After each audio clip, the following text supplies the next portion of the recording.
میں اصل حسین کی جہاں تک بات ہے تو غوث پاک فرماتے ہیں کسی کو میری طرح مت سمجھنا اور مجھے کسی کی طرح مت سمجھنا، میں اللہ کے رازوں میں سے قادر جیلانی کہتے غوث پاک فرماتے ہیں تو جس کی نسل کا جواب نہیں، جس کی اصل کا جواب نہیں، اس امام عالی مقام کا جواب کیا ہو سکتا؟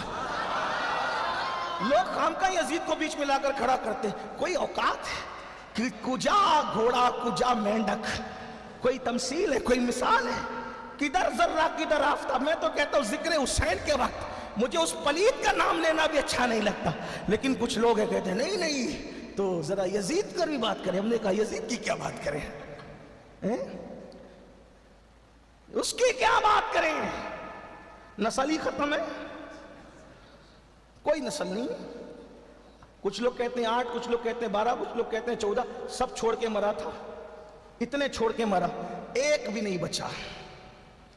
اور امام حسین ایک بیمار چھوڑ کے گئے تھے۔ مسلمانوں کا کوئی محلہ نہ ہوگا جہاں اولاد حسین موجود ہے۔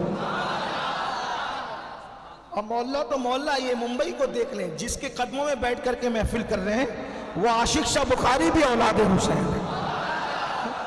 غور فرمائیں۔ بہرحال تو عرض یہ کر رہا تھا مولا حسین بے مثال ہستی۔ آئیے تھوڑا ان کے بچپنے کی طرف چلیں، ان کا بچپنا بھی خوبصورت۔ دیکھیے میں جب میلاد النبی پڑھتا ہوں تو میں لوگوں کو کہتا ہوں کہ بچپنا لوگوں کا بیان نہیں کر سکتا آدمی، کتنا بھی سنجیدہ ہو۔ جیسے کوئی آدمی مولانا بن گیا، محدث بن گیا، کچھ کوئی ولی بھی بن گیا، اس کا بچپنا آپ پورا بیان نہیں کر سکتے، نہیں کر سکتے، کیونکہ آپ بنے سب کچھ بعد میں، لیکن بچپنے میں تو بچے ہی تھے نا۔ ایک مجدد کہلانے والے کی زندگی میں نے پڑھی، حالانکہ میں بہت کم پڑھا لکھا آدمی ہوں، لیکن پڑھی میں نے مجدد صاحب کی، مجدد کہلانے والے جس کو لوگ مجدد کہتے۔ جب میں نے اس مجدد صاحب کی زندگی پڑھی تو میں نے یہ دیکھا کہ انہوں نے اپنے بچپنے میں، ان کے ماموں اندھے تھے، تو اندھے ماموں کی پلیٹ کتے کا پلہ لا کے ڈال دیا کہ یا اللہ یہ مجدد صاحب ہے۔ بھائی کے سر پہ پیشاب کر دیا، یا اللہ ایسے بھی کوئی مجدد ہوتا ہے؟ ہم نے تو ایسے مجدد کو نہیں دیکھا، ہمیں تو وہ مجدد نظر آتا ہے جو کہتا ہے وہ کمال حسن حضور ہے کہ گمان نقص جہاں نہیں، وہی یہی پھول خار سے دور ہے، یہی شمع ہے کہ دعا نہیں، اور کروں مد آئل دول رضا، پڑے اس بلا میں میری بلا، میں گدا ہوں اپنے کریم کا، میرا دین پا رہے نہ نہیں۔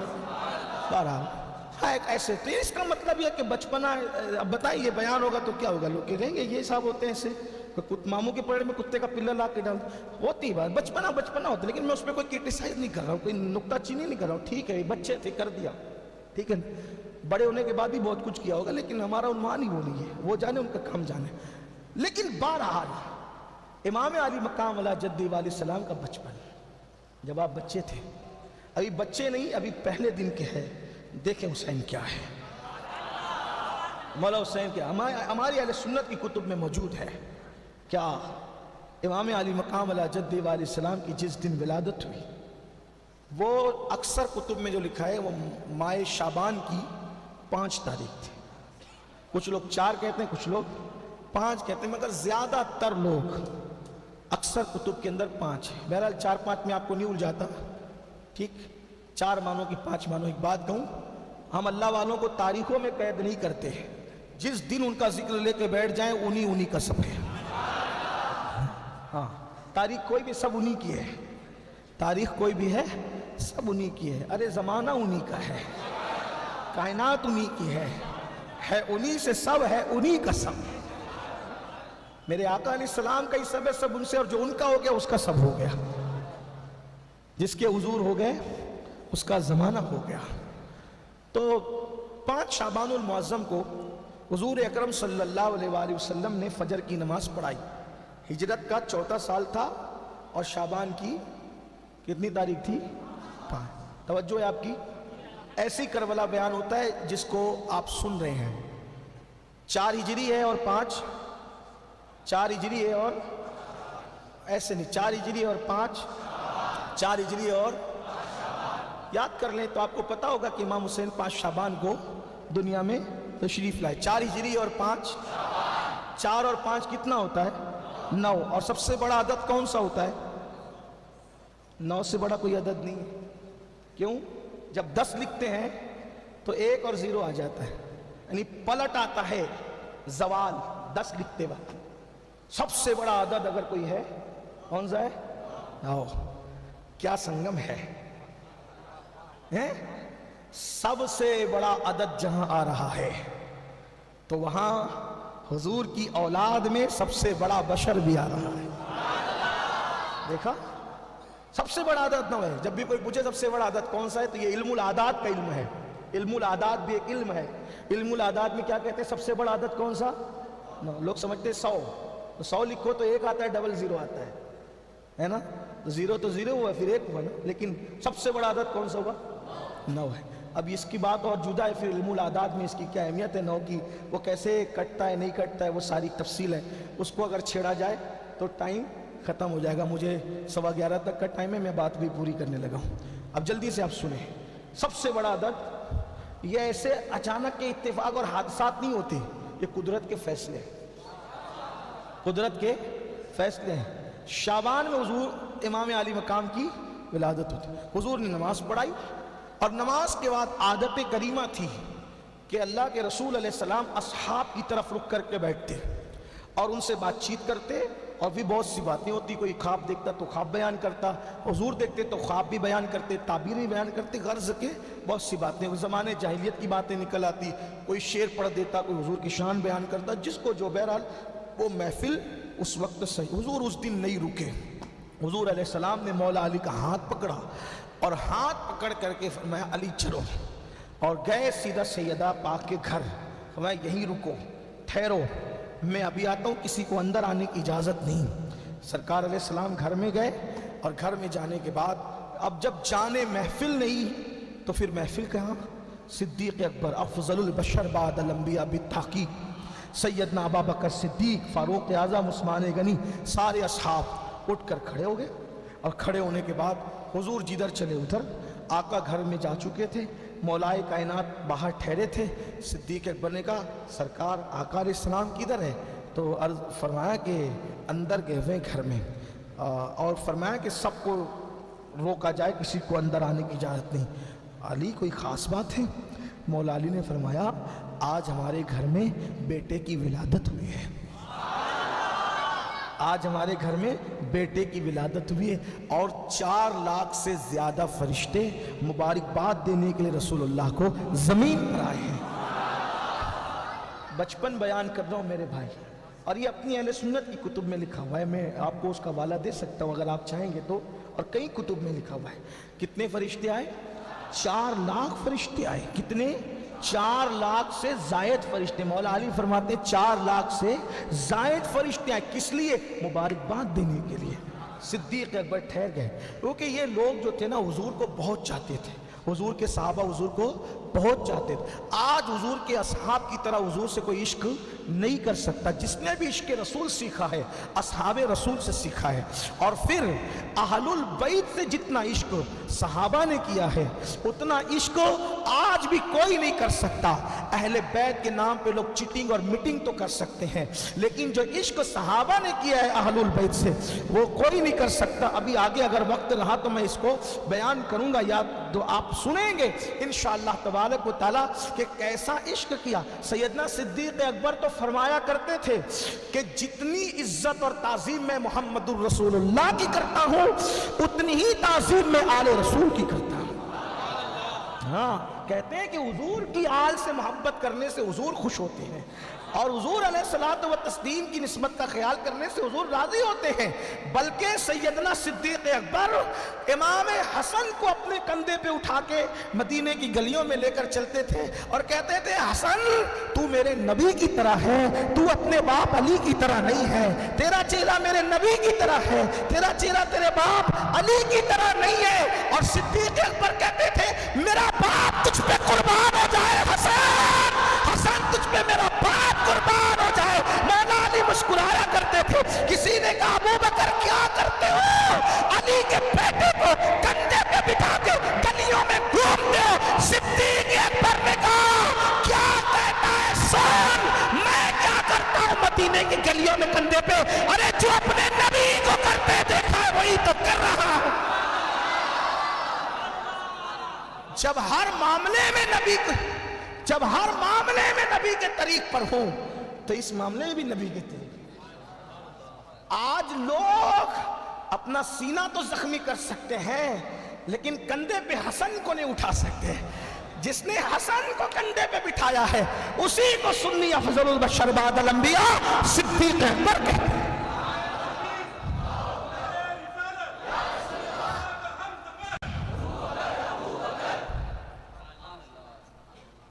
तो सिद्दीक अकबर रुक गए दरवाजे पर और मौला अली ने क्या कहा, 4 लाख से जायद फरिश्ते किसके लिए आए, मुबारकबाद। एक बात कहूँ आपको, मैं थोड़ा सा चूँकि बाज़ाब्ता ख़तीब नहीं हूँ इसलिए थोड़ा ठहर के चलता हूँ। बाज़ाब्ता जो ख़तीब होते हैं, जो वाकई खिताबत का फ़न जानते हैं, वो तरतीब वार पॉइंट टू पॉइंट आगे बढ़ते हैं। मैं ख़तीब नहीं फ़कीर हूँ और तबीयत में बुलबुलापन, जैसे बुलबुल होते जहाँ खुशबू देखा वहाँ ठहर गई, तो अपना भी हाल यही है। तो जहाँ बात आई वहीं रुक करके बात करें, कुछ छुपाना नहीं, इतना बयान कर दिया जाए आले नबी असहाबे नबी और अज़मत नबी को अपने रहे न रहे ये चिंगारी शोले जव्वाल बनती रहे।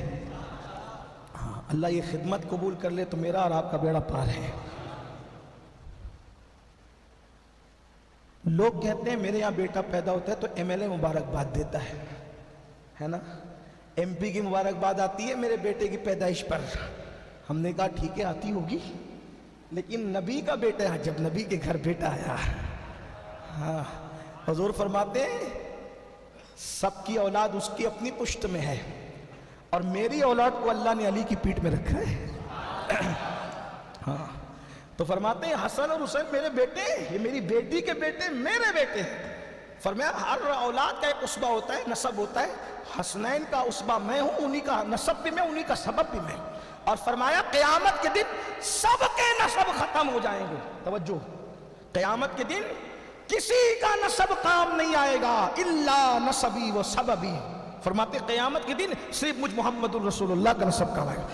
इसीलिए फारूक आजम ने सैयदना अली या मुर्तज़ा से कहा अली तुम्हारी बेटी मेरे निकाह में दे दो। तो मौला अली ने कहा उसकी उम्र छोटी है।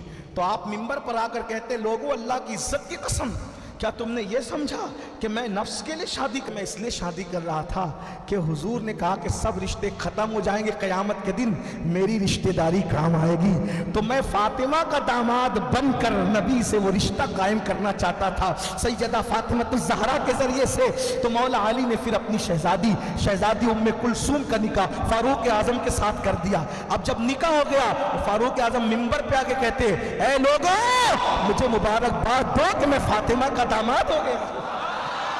और हुजूर ने फरमाया कि सबके रिश्ते खत्म होंगे, मेरी रिश्ता खत्म नहीं होगा इल्ला नसबी व सबब। ये सहाबा को मोहब्बत। फारूक आजम को कमी क्या थी, तवज्जो आपकी, क्या कमी थी जिसके बारे में आका फरमाए मेरे बाद कोई नबी होता तो कौन होता, उमर इब्न खत्ताब है ना। जिसके बारे में फरमाए कि उमर को देखकर शैतान रास्ता बदल दे। जिसके बारे में फरमाए कि एक दरवाजा है जब वो टूट जाएगा मेरी उम्मत में फितने पैदा होंगे। जब तक वो दरवाजा रहेगा फितने नहीं रहेंगे, जिस दिन वो दरवाजा टूट जाएगा उस दिन उम्मत में फितने पैदा होंगे। तो पूछा क्या वो दरवाजा कौन है, आका फरमाते उस दरवाजे को उमर कहते हैं। इसका मतलब जब तक उम्मत में उमर इब्न खत्ताब रहेंगे उम्मत में फिरकावारियत नहीं होगी, उम्मत फितनों का शिकार। और देखें आप, जब तक फारूक आजम रहे उम्मत में फिरके नहीं थे, उम्मत फिरकों में नहीं थी। जिस दिन फारूक आजम की शहादत हुई है उसके बाद से ही सिलसिला। तो फारूक आजम ने हजरत हुज़ैफा अल यमान से पूछा, हुज़ैफा रसूलुल्लाह ने यह फरमाया कि फितने का दरवाजा खुलेगा या फितने का दरवाजा टूटेगा पूछा कि खुलेगा पूछा। तो हजरत हुज़ैफा अल यमान ने कहा खुलेगा नहीं कहा था, टूटेगा कहा था। तो फरमाया इसका मतलब फिर कोई उसको बंद, इसलिए कि दरवाजा खुलता है तो बंद हो सकता है, लेकिन अगर टूट जाए तो फिर बंद नहीं हो सकता। तो आका ने ये नहीं कहा कि फितने का दरवाजा खुल जाएगा, क्या कहा, फितने का दरवाजा टूट जाएगा। यानी उम्मत में फिर फितने क़यामत तक रहेंगे और आखिरी फितना दज्जाल का फितना होगा, और जिसको खत्म करने के लिए भी नबी का बेटा इमाम महदी तशरीफ लाए हैं। तो अर्ज ये कर रहा था कि अल्लाह अकबर, सिद्दीक अकबर रज़ी अल्लाह ताला दरवाजे पर ठहर गए, रुक गए। और उसके बाद आका अलैहिस्सलाम तशरीफ़ लाए। आका जैसे तशरीफ़ लाए तो सिद्दीक़ अकबर ने अर्ज़ किया, रसूलल्लाह अली कुछ फरमा रहे हैं। सरकार अलैहिस्सलाम में क्या कहते हैं? अली ये कहते हैं कि आज आपके घर बेटा पैदा हुआ। मेरे आका ने बोला, हाँ आज मेरी बेटी क्या बेटा पैदा हुआ, हमारा बेटा। और अली और कुछ कहते हैं कि क्या कहते हैं, 4 लाख से ज़ायद फरिश्ते आए हैं आपको मुबारकबाद देने के लिए। यानी कि तुम्हारे घर बेटा पैदा हो, मौलाना, MP, MLA, टीचर, डॉक्टर लोग मुबारकबाद दें। रसूलुल्लाह के यहाँ इमाम हुसैन पैदा होते हैं, फरिश्ते मुबारकबाद देने आते हैं। जिब्रील अमीन मुबारकबाद देने के लिए आते हैं। बहरहाल तो हुजूर ये अली कह रहे थे कि 4 लाख से ज़ायद फरिश्ते मुबारकबाद देने के लिए आए। सरकार ने, अली तुझे कैसे पता चला कि 4 लाख से ज़ायद फरिश्ते मुबारक के लिए आए? तो मौला अली ने किया, रसूलल्लाह जब वो आपको मुबारकबाद देने जा रहे थे तो वो आपस में बातें करते जा रहे थे कि हमारी तादाद इतनी है। तो आका फरमाते, अल्लाह ने अली को अक्ल कामिल अता की है। अब आका अलैहिस्सलाम उसके आगे की बात बयान करते हैं जिसको बतौर मफ़हूम में अपने अल्फाज के जामे पे, काबू बकर मेरे यार, इससे और एक और हैरत अंगेज बात हुई। हैरत अंगेज बात इससे बढ़कर एक और हुई कि जब वो लाखों फरिश्ते मुबारक के लिए आए तो उसमें जिब्रील भी थे। और जिब्रील ने अर्ज़ किया, रसूल अल्लाह जब हम आ रहे थे आपकी खिदमत में मुबारक देने के लिए आ रहे थे तो उस वक्त ये एक फरिश्ता है जिसके मातहत हजारों फरिश्ते रहते थे। अल्लाह ने इसका मनसब इससे छीन कर इसको कोहे काफ में डाल दिया था। तो जब हम आ रहे थे तो इस फरिश्ते ने कहा कि जिब्रील आज हुजूर के घर शहजादे की विलादत हुई है, खुशी का दिन है, तुम मुबारकबाद देने जा रहे हो तो मुझे भी साथ ले लो, मेरा भी कोई काम बन जाए। तो या रसूल अल्लाह ये भी आया है। तो आका अलैहिस्सलाम को उसने मुबारकबाद दी और अर्ज़ की, या रसूल अल्लाह अल्लाह ने मेरा मनसब मुझसे वापस ले लिया, छीन लिया और मुझे कोई काफ में डाल दिया। आका से, या रसूल अल्लाह आज खुशी का दिन है, हुसैन की आमद है, आका कुछ करम हो जाए ताकि मेरी बिगड़ी बन जाए। मेरे आका ने अर्ज किया अल्लाह से, अल्लाह आज मेरे घर खुशी है, मौला इस फरिश्ते की बिगड़ी बना दे। तो हुक्म होता है, महबूब जिस कपड़े में हुसैन लिपटे हुए हैं, ये हुसैन पाक का बचपना है, जिसका बचपन ऐसा हो उसका छप्पन कैसा होगा। करबला में 56 साल के थे ना। अल्लाह ने फरमाया, महबूब हुसैन जिस कपड़े में लिपटे हुए हैं वो कपड़ा निकाल कर इस फरिश्ते को मस कर दो। बस वो कपड़ा मस किया गया, अल्लाह ताला ने उसको बालों पर दोबारा अता फरमा दिया, उसका मनसब और मकाम भी अता कर दिया। ये है इमाम हुसैन जिसकी जिंदगी का पहला दिन ऐसा है।